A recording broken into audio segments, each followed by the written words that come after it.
Joigny qui vous parle. Soyez toutes et tous les bienvenus dans cette belle ville de Joigny. Avant le feu d'artifice, laissez-moi vous rappeler pourquoi nous sommes ici, rassemblés. Le 22 août 1944, Joigny est libéré sans combat par les 3e et 4e compagnies du groupe Bayard. Quelques éléments de l'US Army n'arriveront dans la ville que le 24 août en fin de journée. Joigny, ainsi libéré, c'est Paul Herbin qui est nommé commandant de la place de Joigny. Mais les troupes allemandes sont partout autour de Joigny et des combats ont lieu à Béon, Villemay, Charmois, Monéteau, au Grand Bailly et à Seppo. Le 23 août au petit matin, une dizaine d'hommes du corps franc du groupe Bayard, commandés par les frères Caselli, Serge et Amédée, et par André Lafeuille, renforcés par des membres du réseau Jean-Marie d'Aillan-sur-Tholon, s'emparent du dépôt d'essence de Monéteau et tuent 3 officiers allemands, dont le colonel Otto Schreier, commandant des forces allemandes à Auxerre. Puis, les hommes du corps franc reçoivent l'ordre de revenir sur Joigny. À l'entrée de Charmois, ils se heurtent à un convoi de blindés allemands. Lors du bref combat, Guy Herbin, le fils de Paul Herbin, Maxime Boutron et Georges Charmy sont tués. Volontaires pour une mission dangereuse, aller chercher des munitions à Seppo, Robert Petit, Valentin Privé et 3 de leurs camarades, René Laurençon, Gaston Papelard et Gaston Piard, sont surpris vers 16h30 par une colonne allemande en retraite qui traverse le bourg. Ils sont tués par une mitrailleuse installée dans le clocher de l'église et les blessés sont achevés à coups de crosse. Le chemin est encore long pour vaincre l'ennemi nazi et ses collaborateurs français. En novembre 1944 se forme à Joigny le 1er régiment des volontaires de Lyon, réunissant l'ensemble des maquisards et autres volontaires.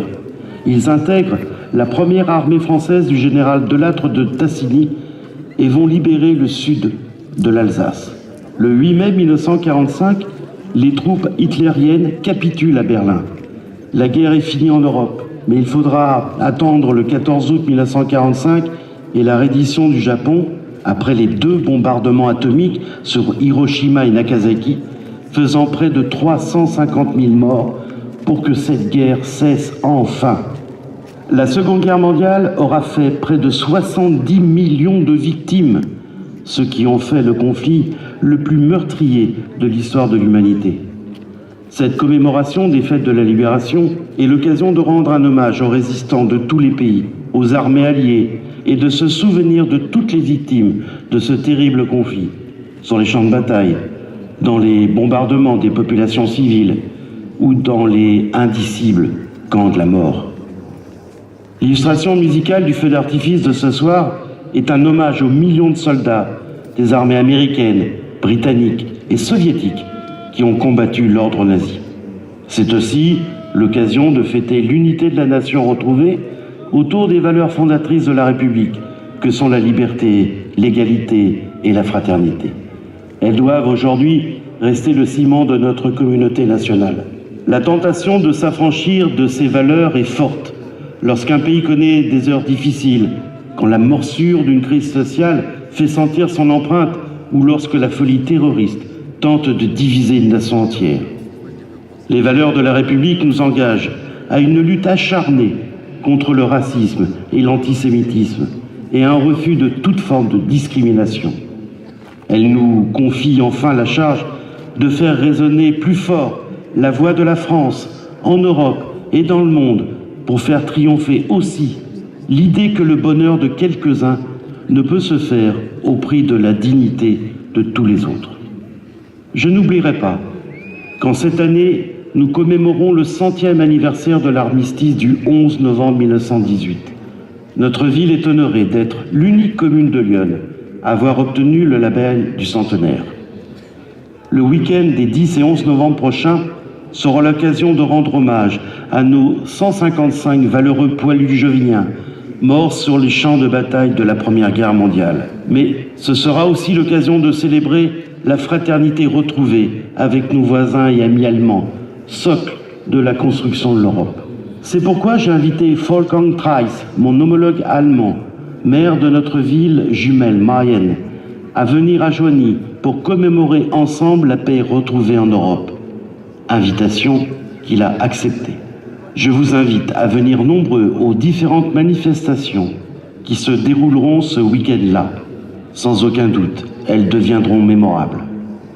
La résistance demeure une source d'admiration et un exemple d'unité dans l'épreuve, attachée aux valeurs humanistes, à la dignité humaine, à la liberté, à l'égalité, à la fraternité. Nous devons faire vivre encore et toujours l'esprit de son combat pour que sa flamme ne s'éteigne jamais. En hommage à Arsène Tchakarian, décédé il y a 3 semaines, qui était le dernier survivant du groupe Manouchian, groupe de résistants composé d'Arméniens, de Juifs hongrois ou polonais, de communistes italiens ou d'antifascistes espagnols, écoutez le magnifique poème d'Aragon, mis en musique par Léo Ferré, L'Affiche rouge. Vive la résistance, vive les forces françaises de libération, vive les forces des nations alliées, vive Joigny, vive la République et vive la France.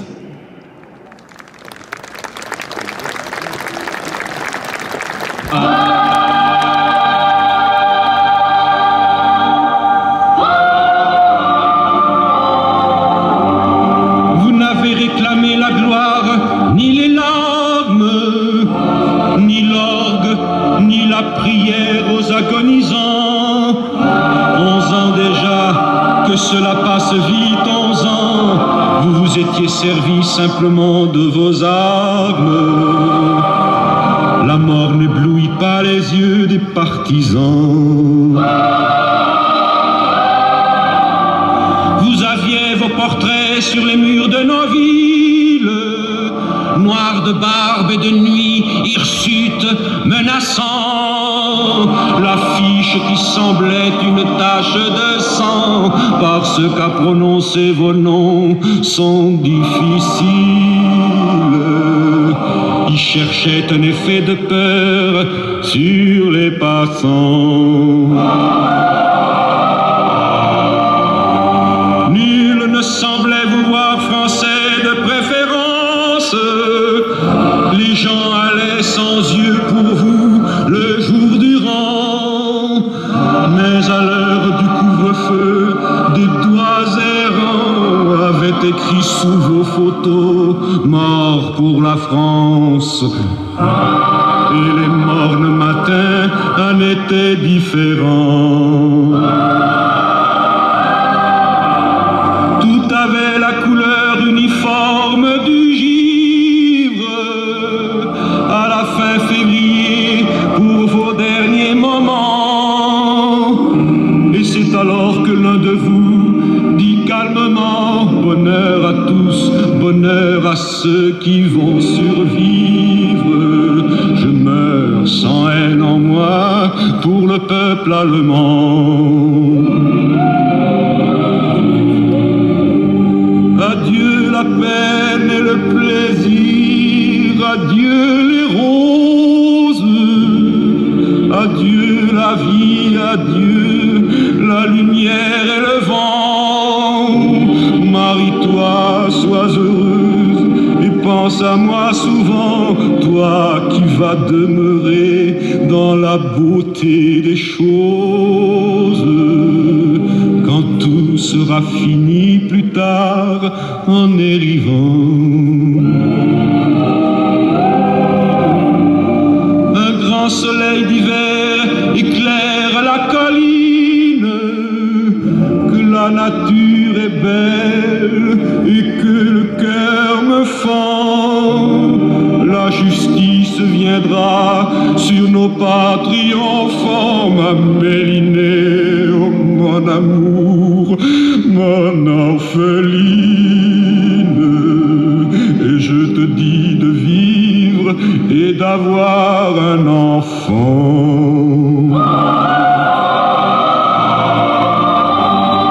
Ils étaient 23 quand les fusils fleurirent, 23 qui donnaient leur cœur avant le temps, 23 étrangers, nos frères pourtant, 23 amoureux de vivre à en mourir,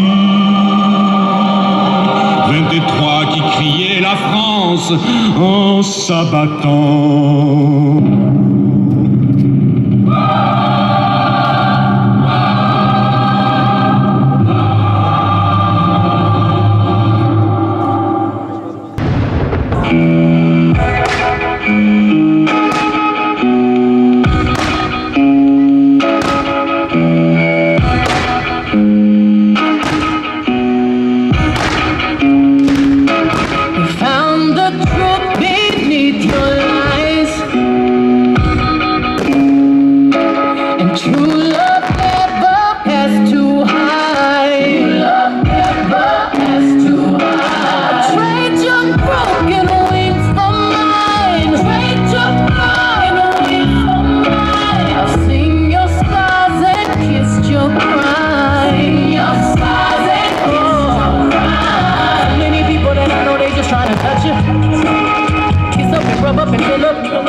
like it's magic. Oh yeah, 'cause I see nobody but you. I'm never confused. Hey, I'm so used to being you. So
just to get close to you. Could we burn something?